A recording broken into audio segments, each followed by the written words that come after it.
तो गाइस आज के इस वीडियो में हम जो कि आपको स्क्रीन पर क्वेश्चन दिख रहा है इसको डिस्कस करने वाले हैं। ये maximum and minimum of two variables का क्वेश्चन है कि भाई जब कोई फंक्शन आपके दो वेरिएबल हो किसी फंक्शन के पास तो उसका मैक्सिमम और मिनिमम कैसे निकालते हैं। तो इस वीडियो के अंदर हम देखते हैं कि ये क्वेश्चन को कैसे सॉल्व करना है। तो मैंने आपके पिछले वीडियो में बताया था कि सबसे पहले हम क्या करते हैं कि भाई del u upon del x और del u upon del y की वैल्यूज़ निकालते हैं। तो जब ऐसा करते हैं तो हमारे पास दो वैल्यू आ जाती हैं और दोनों को ज़ीरो के बराबर रख देते हैं दोस्तों।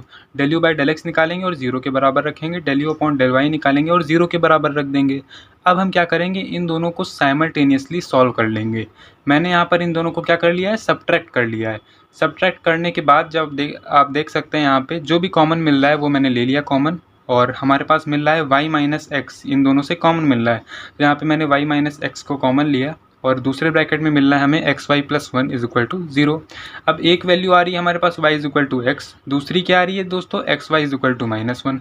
अब हमें देखना होगा कि भाई ये जो y is equal to x वाला केस है इसमें हमारी x और y की वैल्यूज़ क्या आ रही हैं। तो इसके लिए हम क्या करेंगे, हम इस वाली इक्वेशन में x को y के बराबर रख देंगे और हमें पता चल जाएगा कि x और y की वैल्यूज़ क्या हैं।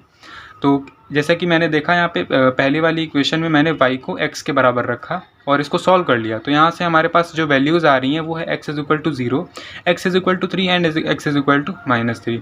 और जैसा कि ये वाला कौन सा केस है, ये x is equal to y वाला केस है, तो y की भी वैल्यूज़ क्या हो जाएंगी, ज़ीरो, थ्री और माइनस थ्री। तो हमारे पास सेट क्या बन रहा है भाई, एक तो बन गया आपका 0,0, दूसरा क्या बन गया 3,3, तीसरा क्या बन गया -3, -3। ठीक है दोस्तों। और दूसरा क्या केस था, दूसरा था आपका x y is equal to minus one, जब एक्स और वाई का प्रोडक्ट माइनस वन के बराबर हो। तो यहाँ से आप वाई की वैल्यू निकाल लीजिए -1 बाई एक्स और इस वैल्यू को आप किस में पुट कर दीजिए, इक्वेशन नंबर वन में। जैसे ही हम इक्वेशन नंबर वन में पुट करेंगे तो देखिए यहाँ पे सारे एक्स के टर्म बन गए। अब हम इसको एक्स के लिए सॉल्व कर लेंगे तो हमारे पास मिलेगा प्लस और माइनस का वन। ठीक है दोस्तों, ये आप देख सकते हैं यहाँ पर, इसको सॉल्व किया तो हमारे पास मिला प्लस माइनस वन।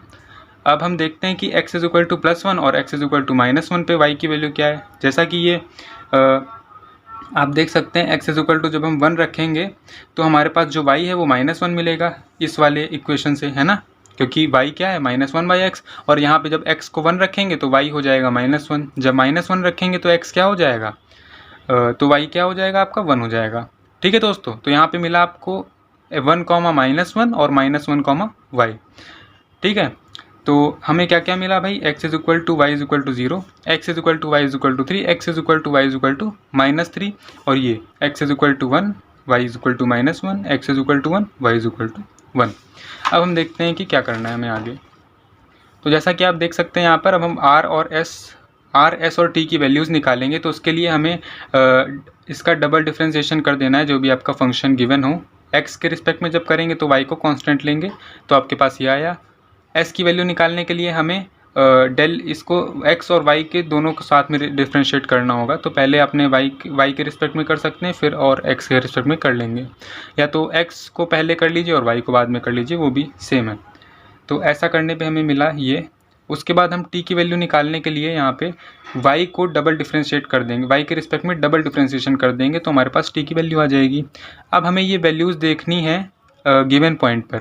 जैसे कि पहला वाला हमारा जो पॉइंट था वो था x is equal to y is equal to zero, तो x और y को ज़ीरो रखेंगे, r और s t की जो वैल्यूज़ हैं इनमें x और y को ज़ीरो रख देंगे। तो जब ज़ीरो रखा तो हमारे पास r की वैल्यू आ गई -10, s आ गया -8 और t आ गया -10।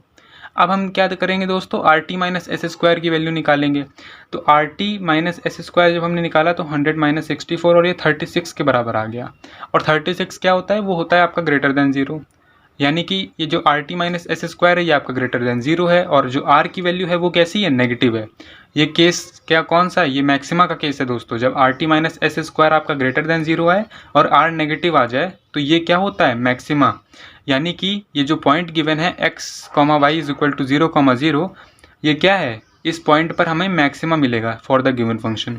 ठीक है, तो अब दूसरे पॉइंट के लिए अगर हमें चेक करना है तो x is equal to y is equal to plus या -3 रखेंगे। तो इसके लिए r, s और t की वैल्यूज़ निकाल लीजिए और rt माइनस एस को फाइंड करिए।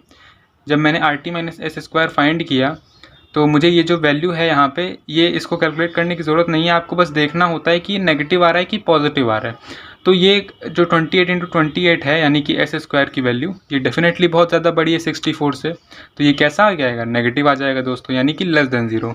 और जब भी ये वैल्यू लेस देन 0 होती है तो उस केस में गिवन पॉइंट पर कोई भी मैक्सिमा या मिनिमा नहीं बनता है, यानी कि वो पॉइंट ना ही मैक्सिमम होता है ना ही मिनिमम होता है।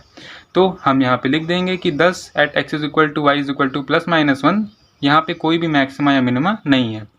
और जो एक और पॉइंट था हमारे पास x is equal to plus minus 1 और y इज इक्वल टू 1, इस पे आप चेक करिए, जैसा कि मैंने ऊपर चेक किए हैं उसी तरह से आप इसको चेक कर सकते हैं, और जो भी आंसर आए वो आप कमेंट सेक्शन में कमेंट कर सकते हैं।